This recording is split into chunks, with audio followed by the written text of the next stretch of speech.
नमस्कार आप सभी को, स्वागत है आपका हमारे इस प्लेटफ़ॉर्म पर। यूपी ट्रिपल एससी में अभी हाल ही में 2 परीक्षाएँ आपकी लगी हुई हैं, एक तो जूनियर असिस्टेंट और दूसरा एजीटीए, ठीक? इसमें आपका सामान्य कंप्यूटर पूछा जाएगा 15 अंकों का और आज हम लोग इसी सामान्य कंप्यूटर को डिस्कस करेंगे, जिसमें मुख्य रूप से artificial intelligence, machine learning, deep learning, internet of things uh, और साथ ही साथ डब्ल्यूडब्ल्यूडब्ल्यू यानी वर्ल्ड वाइड वेब, इनसे संबंधित सवाल होंगे और भी कई सारे सवाल होंगे, जो कि आपके ट्रेडिशनल चैप्टर्स हैं, जैसे मेमोरी हो गया, ठीक है? तो ये सारे के सारे सवाल नई परीक्षा एजेंसी का जो नया पैटर्न है, 5 ऑप्शंस, कथन निष्कर्ष के सवाल, उसी पर पूरी तरह से आधारित है। तो इसको शुरू करने से पहले मैं 2-3 जानकारियाँ आपको दे दूँ। अगर आप यूपी ट्रिपल एससी में किसी भी वैकेंसी की तैयारी कर रहे हैं, तो आपको पता होगा यूपी जीके और कंप्यूटर ये पूछे जाते हैं आपसे, टोटल 35 अंकों के। इसका कॉम्बो बैच आपको हमारे एप्लीकेशन पर मिल जाएगा और कॉम्बो बैच से जुड़ने के लिए आप केडी21 कूपन कोड का इस्तेमाल कर सकते हो। ठीक है? तो आपके जो प्राइस होंगे, वो काफ़ी तेज़ी से नीचे गिरेंगे। अच्छा, इसमें आपको कंप्लीट 35 अंकों को कवर किया गया है, जिसमें यूपी जीके के 20 अंक और सामान्य कंप्यूटर के 15 अंकों को कवर किया गया है। ठीक? और इसके अलावा अगर आप केवल कंप्यूटर को जॉइन करना चाहते हो, जिसमें जो आपके नए चैप्टर्स हैं, जैसे डिजिटल वित्तीय उपकरण हो गया, साइबर सुरक्षा, internet, artificial intelligence, big data processing internet of things या फिर डीप लर्निंग, मशीन लर्निंग, जो भी नए टॉपिक्स हैं, उनको बेहतर तरीके से कवर करवाया गया है। इसके अलावा अगर आप इन बैचेस से जुड़ते हैं, तो आपको पीडीएफ भी मिलेगी और ये सारी के सारे टाइप्ड नोट्स होंगे। इनको आप डाउनलोड करके इनका आप प्रिंट भी निकलवा सकते हैं, ठीक है? तो ठीक उसी प्रकार से उत्तर प्रदेश सामान्य अध्ययन का भी अलग से बैच दिया गया है, जिसमें कंप्लीट 20 मार्क्स कवर होंगे। यूपी जीके को अगर आप कवर करते हैं, तो हर महीने इसकी करंट अफेयर्स का वीडियो और उत्तर प्रदेश में ही करंट अफेयर्स की जो पीडीएफ होती है, वो भी आपको प्रोवाइड कराई जाती है। तो ये बैचेज़ हैं, आप चाहें तो इनसे जुड़ सकते हैं। चलिए शुरू करते हैं सामान्य कंप्यूटर को। डंब टर्मिनल के संबंध में गलत विकल्प का चयन करो। इसमें कीबोर्ड और एक डिस्प्ले स्क्रीन होती है। देखो डंब टर्मिनल में यहाँ पर आओ, डंब टर्मिनल 2-3 बातें यहाँ से याद रखना। कौन-कौन सी? आओ देखो। दरअसल सबसे बुनियादी जो इलेक्ट्रॉनिक हार्डवेयर डिवाइस है, वो यही है। सबसे बुनियादी, सबसे बुनियादी यानी बेसिक इलेक्ट्रॉनिक हार्डवेयर डिवाइस है। इलेक्ट्रॉनिक हार्डवेयर डिवाइस है, ठीक? इसमें एक कीबोर्ड और एक डिस्प्ले स्क्रीन होती है। इसमें एक कीबोर्ड होता है और एक डिस्प्ले स्क्रीन होती है। आम तौर पर इसका इस्तेमाल कहाँ पर किया जाता है? तो आप बताओगे मेन फ्रेम और सीपीयू के साथ बातचीत में। सीपीयू के साथ बातचीत में, ठीक? इसका इस्तेमाल किया जाता है और इसकी खास बात ये है कि इसमें प्रोसेसिंग कोई नहीं होती है। इसमें प्रोसेसिंग ना, इसके अलावा इसमें स्टोरेज क्षमता ना, बिल्कुल नहीं, कोई नहीं होती है। तो डम्ब टर्मिनल को जब भी कभी चलाया जाता है, तो आम तौर पर जो ऑपरेटिंग सिस्टम इस्तेमाल किया जाता है, उसे कहा जाता है फ्री बीडीएस, सॉरी बीएसडी। ये बीएसडी क्या है? इसको कहते हैं बर्कले सॉफ्टवेयर डिस्ट्रीब्यूशन, ठीक है? तो यहाँ पर आओ, कीबोर्ड और डिस्प्ले स्क्रीन होती है, ठीक है? डम्ब टर्मिनल में स्थानीय भंडारण क्षमता होती है। ये गलत हो जाएगा। भंडारण क्षमता नहीं होती, अभी मैंने बताया था। अधिकांश डंब टर्मिनल कमांड चलाने के लिए फ्री बीएसडी ऑपरेटिंग सिस्टम का इस्तेमाल करते हैं। ठीक है? डंब टर्मिनल उपयोगकर्ताओं के लिए केंद्रीय सिस्टम के साथ बातचीत करने के लिए इंटरफेस के रूप में काम करता है। तो आंसर डी बी यानी कि सेकंड गलत हो जाएगा। ठीक? आगे बढ़ो जरा। 87 में आ जाओ। कह रहा है कि सेंट्रल प्रोसेसिंग यूनिट की मूल संगणना इकाई, ये क्या होती है? मूल संगणना इकाई को कहा जाता है कोर। अच्छा, अब और आगे बढ़ते हैं क्वेश्चन नंबर 88 की तरफ। इसमें लिखा है कोहोनेन नेटवर्क के संबंध में सही विकल्प का चयन करो। इसे सेल्फ ऑर्गेनाइजिंग मैप यानी एसओएम के रूप में जाना जाता है। क्या ये सही है? इसे सेल्फ ऑर्गेनाइजिंग मैप के रूप में जाना जाता है। यह सुपरवाइज्ड शिक्षण दृष्टिकोण का अनुसरण करता है। ध्यान दो, ये गलत लिखा है। यह सुपरवाइज्ड शिक्षण दृष्टिकोण का अनुसरण करता है। यह अप्रशिक्षित शिक्षण दृष्टिकोण का अनुसरण करता है। ये गलत हो जाएगा। सोम का उपयोग क्लस्टरिंग और मैपिंग तकनीकों के लिए किया जाता है। सोम क्या है? Self organising map. ठीक, तो यहाँ एक और तीन केवल सही होगा। आगे बढ़ो जरा, एक और तीन।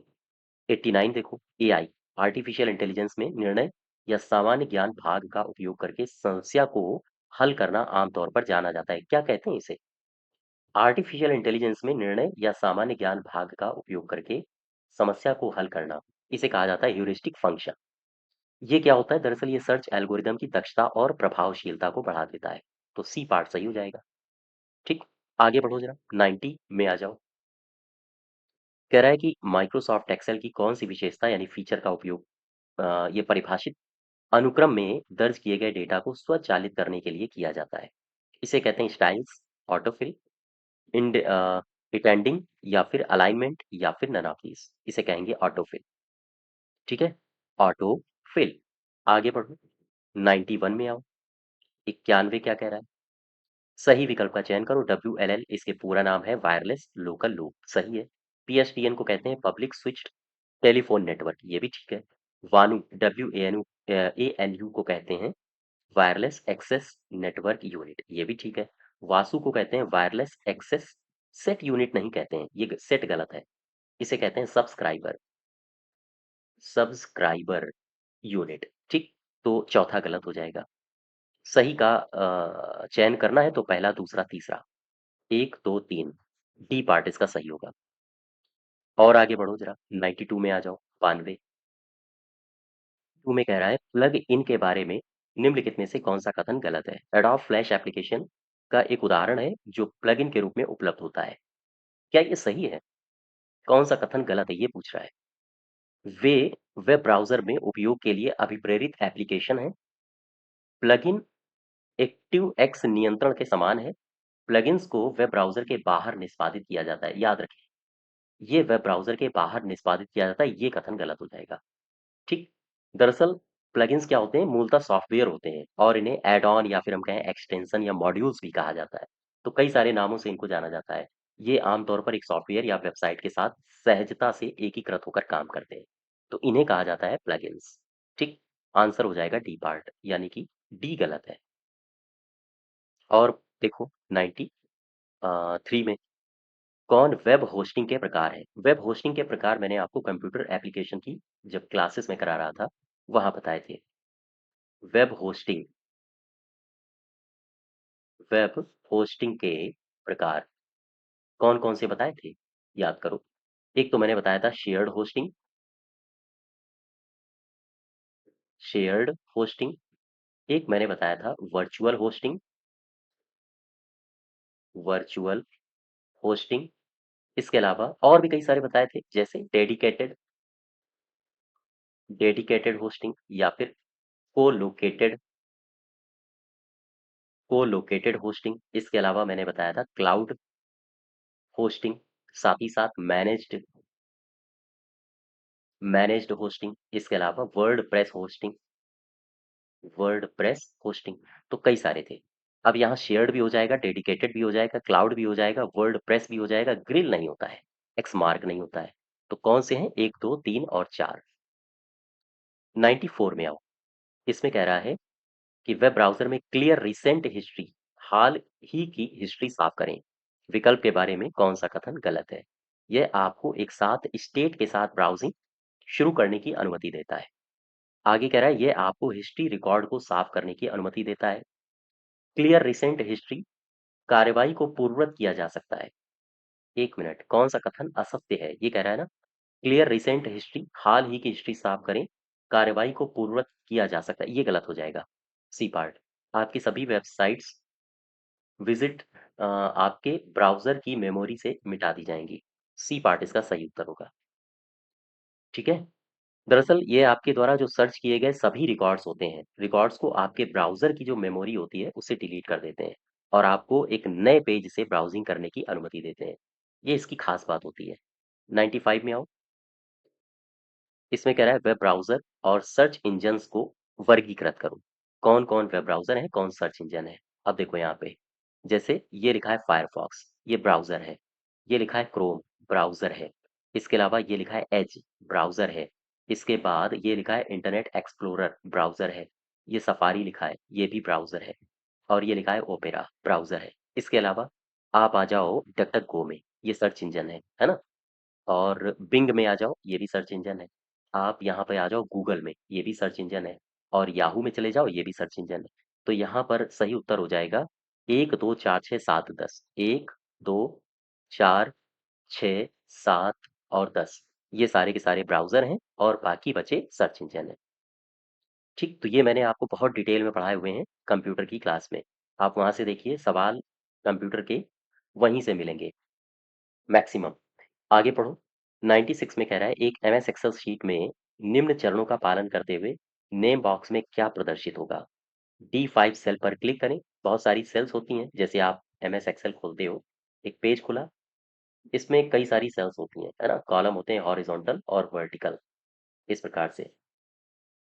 तो जो ब्लैक हो और जिसमें बॉर्डर हो, उसे एक्टिव शेल कहा जाता है। तो खैर, ये सेल है। कह रहा है D5 सेल पर क्लिक करो, तो मान लेते हैं ये D5 है। आपने इस पर क्लिक किया।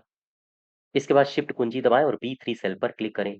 इस पर शिफ्ट कुंजी दबाओ और मान लेते हैं ये B3 है, तो B3 पर क्लिक किया शिफ्ट के साथ। अब शिफ्ट जैसे ही आप छोड़ते हो तो आपके जो बॉक्स होता है, बॉक्स का मतलब नेम बॉक्स, है ना? वहां पर लिख के आ जाता है D5। ये आप प्रैक्टिकल करके देख लीजिए। ये हालांकि ये सारे के सारे जो एमएस एक्सेल में प्रैक्टिकल वाले फार्मूलेस थे, उनको मैंने प्रैक्टिकल आपको करके दिखाया हुआ है। टेक्टाइल सेंसर को अन्य किस नाम से जाना जाता है? 97 देखो। टेक्टाइल सेंसर को कहा जाता है टच सेंसर। ठीक, टच सेंसर। आगे बढ़ो, 98 में आ जाओ। निम्नलिखित में से किसका उपयोग आईओटी उपकरणों में भौतिक दुनिया से डेटा प्राप्त करने के लिए किया जाता है? भौतिक दुनिया से डेटा प्राप्त करने के लिए हम करते हैं सेंसर का उपयोग। आईओटी, इंटरनेट ऑफ थिंग्स में इसको मैंने डिटेल में पढ़ाया हुआ है। आगे बढ़ो जरा, 99 में आ जाओ। ऑटो एसोसिएटिव नेटवर्क क्या होते हैं? एक तंत्रिका नेटवर्क जिसमें कोई लूप नहीं होता है। क्या ये सही है? क्या होते हैं ऑटो एसोसिएटिव नेटवर्क? दरअसल ये जो ऑटो एसोसिएटिव नेटवर्क लिखा है, इसे कहते हैं एएनएन। इसका जो पूरा नाम होता है ऑटो से एसोसिएटिव, याद रखिए, auto associative neural network. Neural network. ठीक, पूरा नाम भी याद रखना। एक तंत्रिका नेटवर्क है जिसमें कोई लूप नहीं होता है। एक तंत्रिका नेटवर्क जिसमें फीडबैक होता है, ये सही हो जाएगा। इसमें फीडबैक होता है। दरअसल ये जो होते हैं फीड फॉरवर्ड नेटवर्क होते हैं, ये इन्हें कहा जाता है, यह फीड फॉरवर्ड नेटवर्क है। और इसमें 3 परतों में 2 न्यूरल नेटवर्क में विभाजित किए जाते हैं। एक तटस्थ नेटवर्क जिसमें एक लूप होता है, single layer feed forward neural network पूर्व प्रसंस्करण के साथ होता है। नहीं, बी पार्ट इसका सही होगा। आगे बढ़ो, क्वेश्चन नंबर 100 में आ जाओ। 100 में कह रहा है कि सही सुमेलित की पहचान करो। एल्गोरिदम क्या होता है? चरणों का एक अनुक्रम है जो बताता है कि किसी विशिष्ट लक्ष्य या प्रक्रिया को कैसे प्राप्त किया जाए। ठीक है। abstraction होता है अनावश्यक विवरणों को हटाकर जटिल असाधारणों को सरल बनाने की प्रक्रिया। ये भी सही है। 1 मिनट। सही सुमेलित पहचानना है ना? हाँ, ठीक है। प्रोसीजर किसे कहते हैं? एक ऐसी प्रक्रिया का वर्णन करता है जहां प्रत्येक चरण पूर्वानुमानित तरीके से स्थिति को बदलता है। ये भी ठीक है। कंप्यूटर साइंस सूचना प्रक्रियाओं का अध्ययन होता है। हाँ। थ्रूपुट किसे कहते हैं? एक मैट्रिक जो समय की प्रति इकाई में कंप्यूटर द्वारा निष्पादित कार्यों की संख्या को मापता है। ये गलत हो जाएगा। दरअसल थ्रूपुट एक रेट होता है जिस पर डेटा को संसाधित या फिर स्थानांतरित किया जाता है। और ये जो थ्रूपुट होता है, कहते हैं इसे प्रति सेकेंड बिट्स में मापा जाता है। प्रति सेकेंड बिट। अच्छा, इसका 1, 2, 3, 4 फिर सही होगा। 1, 2, 3 और 4। हाँ, ठीक है, सी पार्ट। 86 में कह रहा है कि बताओ भैया कथन और कारण। एंड्रॉइड ऐप्स को विकसित करने के लिए कोटलिन प्रोग्रामिंग भाषा का प्रयोग किया गया। बिल्कुल ठीक है। आगे कह रहा है कोटलिन को एंड्रॉइड के विकास के लिए गूगल द्वारा समर्थित किया गया था। क्या ये सही है? 1 मिनट रुको। कोटलिन को एंड्रॉइड के विकास के लिए गूगल के द्वारा समर्थित किया गया था। हाँ, ठीक है, ये तो सही है। ये आर भी सही है और ए भी सही है। अच्छा, इसका कारण ये सही है, इसको दोनों कंबाइंड रूप से पढ़ते हैं। जस्ट वेट, पढ़ो। और यहाँ पर एक शब्द लगा लेना क्योंकि। एंड्रॉइड ऐप्स को विकसित करने के लिए कोटलिन प्रोग्रामिंग भाषा को प्रयोग किया गया। क्यों? क्योंकि कोटलिन को एंड्रॉइड के विकास के लिए गूगल के द्वारा समर्थन प्राप्त है, अर्थात इसके द्वारा समर्थित किया गया था।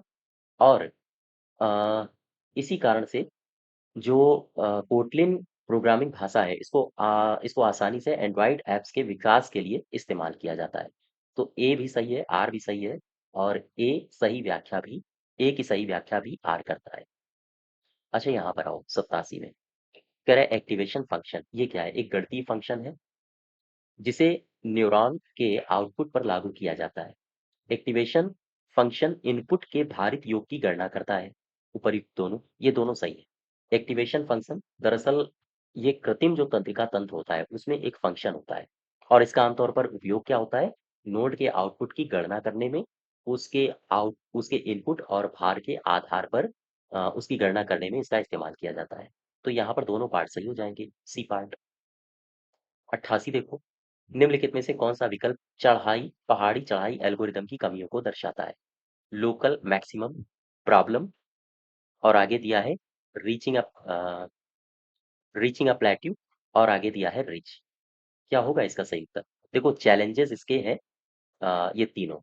लोकल मैक्सिमम प्रॉब्लम भी है, लोकल मैक्सिमम प्रॉब्लम, इसके अलावा प्लेट्यू और इसके अलावा रिच। ठीक। नेक्स्ट देखो क्वेश्चन नंबर 89, 89। इसमें जरा इससे पहले वाले क्वेश्चन में आओ। ये जो पहाड़ी चढ़ाई एल्गोरिदम लिखा है, हिल क्लाइंबिंग एल्गोरिदम इसे कहा जाता है। क्या मुझे बता सकते हो हिल क्लाइंबिंग एल्गोरिदम के प्रकार क्या होते हैं? ये मैंने आपको कंप्यूटर में पढ़ाया हुआ है। इसके टाइप्स जैसे सिंपल हिल क्लाइंबिंग एल्गोरिदम, एक इसका टाइप होता है। दूसरा टाइप मैंने क्या पढ़ाया था? स्टीपेस्ट एसेंट हिल क्लाइंबिंग, है ना? इसका तीसरा टाइप मैंने आपको पढ़ाया था स्टोकास्टिक हिल क्लाइंबिंग। तो ये तीनों टाइप्स याद रखना, आपसे पूछे जाते हैं। आगे बढ़ो। 1 बिलियन बाइट्स लगभग किसके बराबर होता है? इस तरह के फैक्ट्स आप याद ही कर लो। चूँकि रिपीट होते हैं, तो आपको ज़्यादा काउंट करने की आवश्यकता नहीं पड़ेगी। गीगाबाइट के बराबर होते हैं। और आगे बढ़ो, 90 नंबर में आ जाओ। 90 कह रहा है, निम्नलिखित में से कौन-सा है जो कथन बायस के संबंध में सही है? पढ़ो इसको। कह रहा है कि यह फर्मवेयर में कंप्यूटर निर्देशों का एक समुच्चय है। यह इनपुट और आउटपुट संचालन नियंत्रित करता है। बायस का संक्षिप्त रूप बेसिक इनपुट आउटपुट यूनिट होता है। बेसिक इनपुट आउटपुट सिस्टम होता है। तो बायस के बारे में आपको पता होगा, BIOS। दरअसल इनपुट आउटपुट संचालन को ये नियंत्रित करता है ना? इसके अलावा इसका काम क्या है? कंप्यूटर को चालू करना, चालू करते समय स्वतः परीक्षण निर्देश देना, इसके काम होते हैं। ठीक। नेक्स्ट देखो क्वेश्चन नंबर 91, 91। इसमें क्या कह रहा है? निम्नलिखित में से किस टोपोलॉजी में जस्ट वेट सभी संजाल संधियां नेटवर्क नोड्स व्यक्तिगत रूप से एक केंद्रीय स्विच, यानी एक केंद्रीय होगा, केंद्रीय स्विच हब या फिर कंप्यूटर से जुड़ी होती है, जो संदेशों पर पारित करने के लिए संचरण के एक केंद्रीय बिंदु के रूप में काम करती है। अच्छा, केंद्रीय के रूप में आपको काम कराना है, तो इस प्रकार से इससे नोड जुड़े होंगे, अर्थात ये हो जाएगा स्टार। स्टार टोपोलॉजी में क्या होता है? सभी डिवाइस एक केंद्रीय हब से इसमें जुड़ती हैं, तो आपसे केंद्रीय के बारे में ही पूछ रहा है ना? एक केंद्रीय स्विच या हब कंप्यूटर से जुड़ी होती हैं। आंसर हो जाएगा स्टार। 92 में आओ, सेकंड 90 सेकंड, यानी 90 2 92। दो वेरिएबल एक्स और वाई है। एक्स वाई डैश का बूलियन व्यंजक क्या होगा? अच्छा, बूलियन में मैंने आपको दो व्यंजक बताए थे। पहला नियम बताया था और दूसरा नियम देखो। बूलियन बीजगणित में डी मॉर्गन के नियम, बूलियन बीजगणित में मैंने आपको डी मॉर्गन लॉ बताए थे। डी मॉर्गन के नियम कौन कौन से नियम बताए थे? याद करो जरा इनको। ये सवाल पूछे जाते हैं, इसलिए आपको ध्यान रखना है। सबसे पहला नियम कौन सा था? मैंने कहा था ए प्लस बी बार ए बी इस मान के बराबर होता है। और दूसरा नियम क्या बताया था? दूसरा नियम ये मैंने बताया था आपको, A into B equal to A plus B. ये दो नियम थे। ठीक। वापस आओ अपने क्वेश्चन में। यहाँ पर ए इंटू बी ये दिया गया है, तो आंसर क्या होगा? आंसर होगा ए और बी, सी पार्ट हो जाएगा। नेक्स्ट देखो, कह रहा है कि एक नॉर गेट बबल्ड एंड के समतुल्य होता है। यह कथन निम्न का परिणाम है, ये डी मॉर्गन विधि का परिणाम है। और आगे बढ़ 94 में 94 में क्या कह रहा है? CSS। CSS को क्या कहते हैं? CSS को कहा जाता है कैस्केडिंग स्टाइल शीट। याद रखिएगा, इसे कहते हैं कैस्केडिंग स्टाइल शीट। ठीक। अच्छा, ये जो कैस्केडिंग स्टाइल शीट है, CSS वह भाषा है जिसका प्रयोग हम वेब पेज को स्टाइल करने के लिए करते हैं। CSS का अर्थ से कैस्केडिंग स्टाइल शीट होता है। वेब पेज सामान्यतः 3 घटक होते हैं, HTML, जावास्क्रिप्ट और CSS। ठीक है, सही है। दरअसल आमतौर पर इसका इस्तेमाल कहाँ पर होता है पता है CSS का? वेब पेज के लेआउट और स्टाइलिंग को तय करने में। और ये जो CSS है, कहते हैं कि WWW की एक आधारभूत तकनीक होती है। सॉरी, WWW की जो आधारभूत तकनीक होती है, उसमें 3 शामिल होते हैं। जैसे एक HTML होता है, जावास्क्रिप्ट है, जावास्क्रिप्ट है और इसके बाद CSS है। ठीक? तो यहाँ पे सारे सही हो जाएँगे। आगे बढ़ो ज़रा, 95 में देखो, 95 क्या कह रहा है? 95 कह रहा है कोर्टाना क्या है? कोर्टाना दरअसल टोनल गुणवत्ता परीक्षण है। विंडोज़ 10 के लिए ध्वनि आधारित व्यक्तिगत सहायता है। कार्नियल टोनल सहायता को संदर्भित करता है या विंडोज़ में कार्टून चलाने के लिए एक सॉफ्टवेयर है। कोर्टाना क्या है? देखो, माइक्रोसॉफ्ट का एक आभासी सहायक है ये कोर्टाना। माइक्रोसॉफ्ट का एक आभासी सहायक है। आपकी आवाज़ के आधार पर आपको मदद करता है। जैसे आपने ये सवालों का जो जवाब देने के लिए आम तौर पर चूँकि माइक्रोसॉफ्ट का है, तो बिंग सर्च इंजन का इस्तेमाल करता है। ठीक? तो कुल मिला के ध्वनि आधारित व्यक्तिगत सहायता के लिए ये इसका इस्तेमाल किया जाता है। देखो, मैं बात कर रहा हूँ कार्टाना की। 2-3 बातें यहाँ से समझो और याद रखना।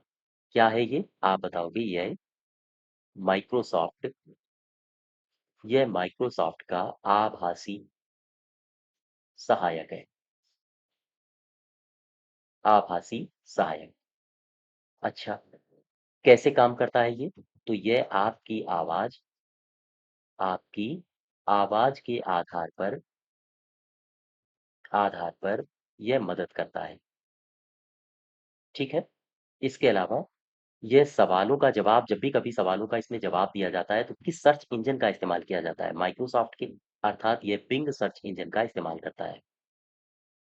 बिंग सर्च इंजन का प्रयोग करता है। ठीक? यहाँ तक बात समझ पाए? चलो वापस आ जाओ। नेक्स्ट देखो, क्वेश्चन नंबर 96। इसमें कह रहा है कि एक स्प्रेडशीट में सेल को एडिट करने के संदर्भ में ये विकल्प दिए गए हैं। कौन सा विकल्प सूची 1 और सूची 2 में सबसे अच्छा मिलान करता है? तो इनको कुल मिला के आपको मिलाना है। एंटर में क्या करोगे? एंटर में आपको दाईं ओर अलग सेल में ले जाएगा। 1 मिनट। जब आप एंटर दबाते हो तो आप नीचे आते हो, अर्थात आपको नीचे अगले सेल में ले जाया जाता है, तो इसका हो जाएगा बी पार्ट। ठीक है? और आगे देखो, शिफ्ट और टैब जब आप इसका इस्तेमाल करते हो अ, तब क्या होता है? शिफ्ट और टैब का जब इस्तेमाल करते हो तो दाईं ओर अगले सेल में जाते हो क्या?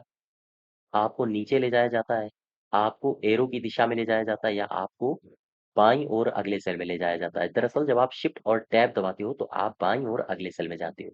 अच्छा, जब टैब दबाते हो तब क्या होता है? जब आप टैब 1 मिनट जब आप टैब दबाते हो तब क्या होता है? तब होता ये है, आपको दाईं ओर अगले सेल में ले जाया जाता है, इसका हो जाएगा ए। फिर आगे दिया है, एरो की जब दबाते हो तो जिस दिशा में एरो होती है ना, उस दिशा में आप जाते हो। अर्थात ये कंप्यूटर की कीज़ के बारे में आपसे पूछ रहा है, ठीक? कि कौन-सी की दबाने पर आपका जो कर्सर होता है, वो किस डायरेक्शन में मूव करता है। निम्नलिखित में से कौन-सा विकल्प साइबर अटैक और उसकी परिभाषा के संबंध में सुमेलित है? रैनसमवेयर, डेटा चुराने के लिए भ्रामक ईमेल भेजता है, ये गलत है। रैनसमवेयर में जो फिरौती होता है, वो माँगा जाता है। आगे बढ़ो, फ़िशिंग, फ़िशिंग रैनसम के लिए डेटा को एन्क्रिप्ट करता है, रैनसम यानी फिरौती के लिए, ये गलत है। की लॉगिंग, कीबोर्ड इनपुट कैप्चर करता है, हाँ, ये सही है। डीडोस, कंपनी के किसी व्यक्ति को टारगेट करता है, नहीं। आपके कंप्यूटर में बहुत ज़्यादा ट्रैफ़िक आ जाता है डीडोस से, है ना? तो ये गलत हो जाएगा। इसमें सी पार्ट सही होगा। आगे बढ़ो, 98 में आ जाओ। 98 कह रहा है कि ये स्तंभ दिए हैं, इनको मैच करा लो। बायडू क्या है? बायडू दरअसल एक चीनी सर्च इंजन है। ये एक चीनी सर्च इंजन है। देखो, बायडू के बारे में लिख लो। बायडू, यह एक चीनी सर्च इंजन है। चीनी सर्च इंजन है। इसके संस्थापक कौन थे? तो आप बताओगे एरिक जू। एरिक जू, ठीक। और रॉबिन ली। रॉबिन ली। इसकी स्थापना कब हुई थी? सन 2000 में। बस ये 3 बातें हैं जो आपके लिए महत्वपूर्ण है। अच्छा, ये अलीबाबा लिखा है। ये क्या है? अलीबाबा है दरअसल सोशल नेटवर्किंग तो है नहीं, ऑनलाइन शॉपिंग कह सकते हो आप अलीबाबा को। इसके बाद लिखा है एयरमेल या मोज़िला फायरफॉक्स लिखा है। ठीक। अच्छा, इसमें आओ ज़रा, जस्ट वेट। मैं लिंक्डइन में जा रहा हूँ।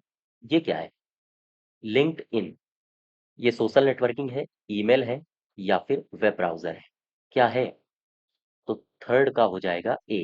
ये हो जाएगा सोशल नेटवर्किंग। अच्छा, अब लिखा है मोज़िला फायरफॉक्स, ये हो जाएगा आपका वेब ब्राउज़र। और ये जो एयरमेल लिखा है ना, एयरमेल क्या है? ये तो ईमेल हो जाएगा, है ना? इस तरह से आप मैच करा लेना। आगे बढ़ो, 99 में आ जाओ। एक एल्गोरिदम जिसका उपयोग गूगल सर्च के द्वारा परिणामों में प्रासंगिक वेब पेजों को रैंक करने के लिए किया जाता है, उसे क्या कहते हैं? इसे कहा जाता है पीआर। पीआर क्या है? पीआर को कहते हैं पेज रैंक। ठीक। इसे पेज रैंक ही क्यों कहा जाता है? इसे पेज रैंक इसलिए कहा जाता है क्योंकि इसके जो आविष्कार में सबसे बड़ा योगदान था, वो था लैरी पेज का। Larry page. इसीलिए लैरी पेज से इस पेज को उठा लिया गया, इनके सरनेम को, और इसका नाम दे दिया गया पेज रैंक। यहाँ पर पेज क्या है? पेज ये दर्शाता है कि ये लैरी पेज है। ठीक। तो आंसर हो जाएगा पीआर। ईमेल में बीसीसी की शॉर्टकट बताओ। एक होता है सीसी, इसकी शॉर्टकट होती है control plus shift plus C. और एक होता है बीसीसी, इसकी शॉर्टकट होती है control plus shift plus B. ध्यान दो, बीसीसी में यहाँ केवल बी आ जाएगा और सीसी में यहाँ केवल सी आ जाएगा, बाकी कंट्रोल और शिफ्ट समान है। तो आंसर होगा कंट्रोल शिफ्ट और बी। सी पार्ट इसका सही उत्तर होगा। ठीक है। धन्यवाद।